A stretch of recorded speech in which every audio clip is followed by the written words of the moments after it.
All right, so we're back again with Christian, and now what we're going to do is we're going to check PAs from his mid-thoracic area up through his neck, and I'm actually going to bring the cervical leaf down a little bit. So we're going to check mid-thoracic up through the neck, see if anything is provocative, and if we can isolate it to a level of dysfunction. Not saying it's a biomechanical cause, but saying there's dysfunction. We got to figure out what it is. And then after that, we'll flip them over and do actual like side glide testing. Earl, Petman, and NIOMS faculty, they refer to it as IMPs and SALs. So you do glides in an inferior medial posterior direction and a superior anterior lateral direction to try to look for just general mobility of the facets as they glide. So that's what we'll be doing next. So here we go. Step around the table. So Christian, what I'm going to do is just put pressure straight down on your spine at different levels, starting in your mid-back and working my way up. Okay. I'm looking for stiffness, and so that's something that I'll be able to feel as I, do this. But I won't know about pain. And so if you can tell me if I hit a level and it's like ding, ding, ding, ding, ding, like okay. that hurts. Let me know. Okay. So we'll start kind of in T6, T7 area. You kind of want to get into the joint kind of slowly. You do a slow oscillation, then all the way to the end and give it a little overpressure.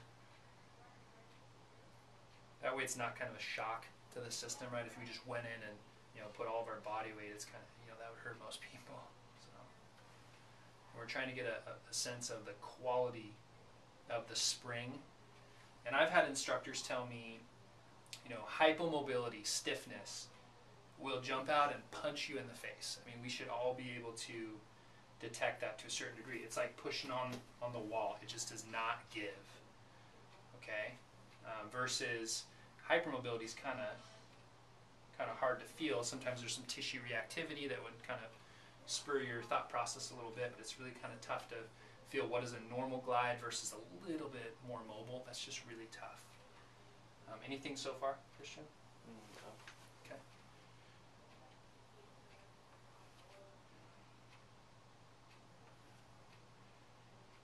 So there's some legitimate stiffness kind of in T2-3 sort of area, but it's not bad. It's not bad. Now we're going to look at just central PAs through the neck.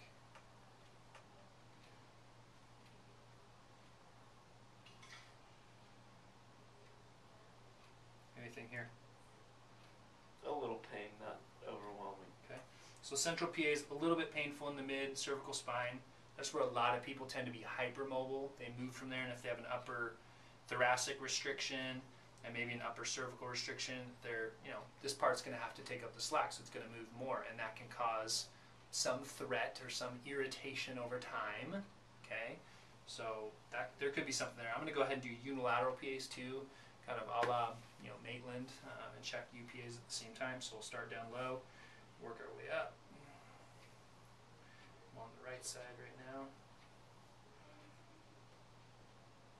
One thing I do feel is his paraspinals kind of right around the articular pillar are pretty tight, and that's kind of classic. How'd that side feel?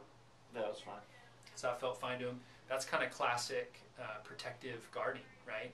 And that's, again, one of those protective mechanisms that the nervous system employs, right? If something's irritated and there's some sort of threat to it, it will almost internally splint through hypertonus to guard the area.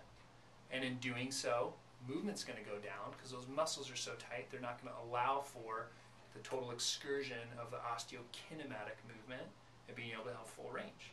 That doesn't necessarily mean that it's a biomechanical issue. It's a threat issue. Okay? So we're going to check the left side.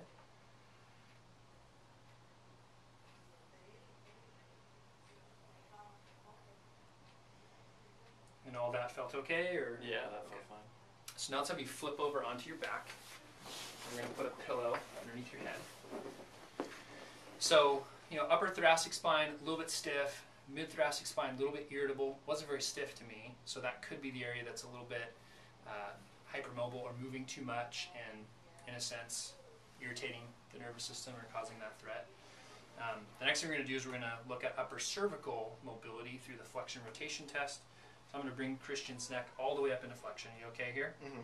And then I'm going to rotate you passively as far as I can. And you let me know if you feel any issue here. So that's kind of the end of the motion, and his nose is kind of facing his armpit, so I know that's about 45, 50 degrees of motion. Okay, how'd that feel? Did it go that way? Fine. Okay, we're going to do the same thing going to the left. How's this side feel? This side feels a little bit of pain to it. Okay, so it's a little bit painful, but it's about the same motion. His nose is pointing towards his armpit, so it's not a huge restriction. We could try to do a little muscle energy technique and see if it improves, but there's not a huge movement restriction there. Okay, so I'm gonna grab my stool real fast, and now we're gonna check. We're gonna check those imps and sows, sort of the facet gliding. So I start in neutral, because that's kind of where people live their life. So start in neutral, do some gliding, and then if I don't find anything, I'll go into flexion and see if there's anything in flexion, and then I'll go into extension, see if there's anything in extension. I'm just hunting for what sets off his pain. What is the threat? I'm hunting for the threat right now.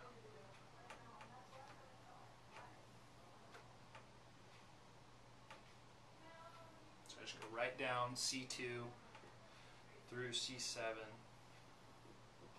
Any issue there? No. Okay. The same thing the other way.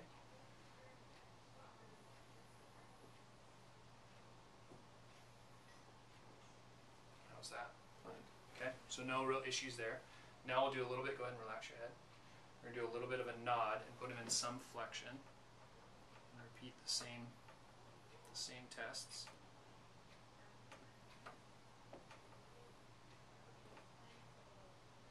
Okay, anything there? Well, some of those I could feel at the top of my head. Okay, so let's bring it back down and relax it in my hand.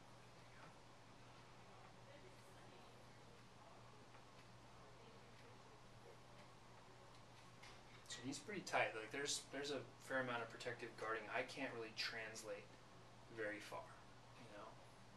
How's that feel? Yeah, a little sore. A little sore. So flexion doesn't really like left to right translation or right to left translation in flexion. A little bit guarded. So that could essentially be our cardinal issue, or our concordant sign, as Maitland and those folks would say. That's what's reproducing his symptoms. But we're going to try an extension too. So let me backward bend you a little bit. I'm going to try the same thing. Okay, anything there?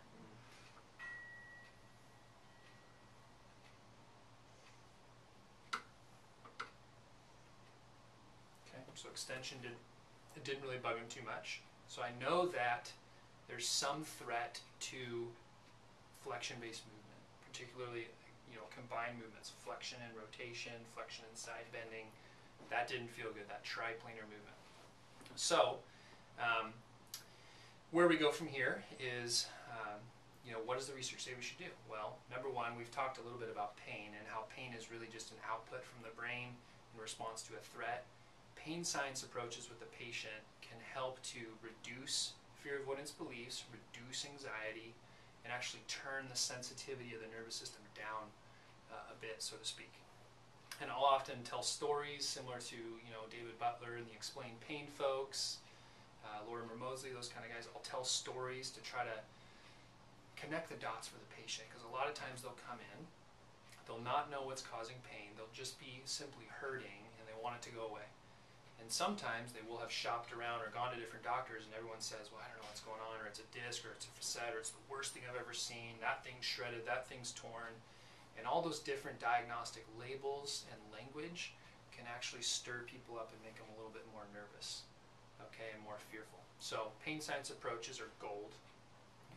After that, the resounding theme in the literature is manual therapy and exercise yields better outcomes and benefits than the passive modalities that used to be used quite readily. Ultrasound, TENS, those kind of things. And so with him today, I'm going to do a little bit of mobilization. I may do a cervical manipulation, then we'll recheck we'll recheck motion and we'll see what improves. Okay.